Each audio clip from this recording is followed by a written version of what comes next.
नमस्कार, माझं नाव इंगळे योगेश रवींद्र.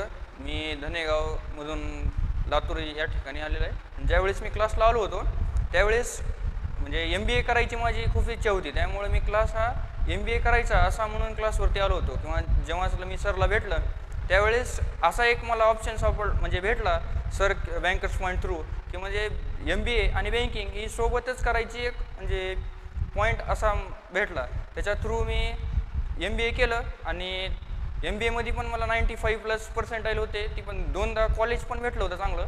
पण त्याच्यानंतर मी सरला भेटलं की डिस्कशन केलं थोडं, की सर आता कॉलेजची फीस पण थोडी जास्त आहे आणि आता कसं म्हणजे MBA करू.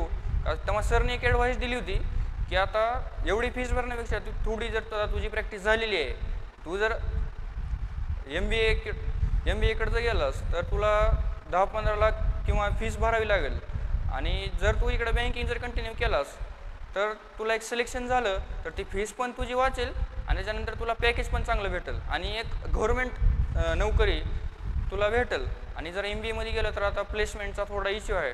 त्याच्यामुळं एक मला वाटलं की असं बँकिंग हे आता माझ्यासाठी एक फायनल पॉईंट आहे. त्याच्यामुळे मी MBA कडून बँकिंगकडे शिफ्ट झालो. त्याच्यानंतर असं आता एक विद्यार्थ्यांचं एक म्हणजे पॉईंट असतो की बाबा ते म्हणजे बाहेर कुठं भारी आहे शिक्षण किंवा दुसरे क्लासेस असं काही नसतं. तुम्ही कुठंही क्लास करा किंवा काही करा, ते तुमच्या कन्सिस्टन्सीवर किंवा तुम्ही किती 100% तुमचं देता बँकिंगसाठी ते लय मॅटर करतं.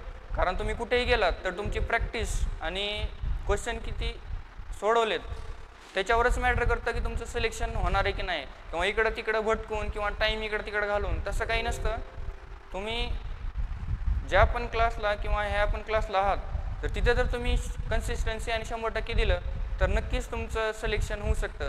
आता मी तर ग्रामीण भागातला आहे, माझं झालं आहे म्हणजे सगळ्यांचंच होऊ शकतं असं मला वाटतंय.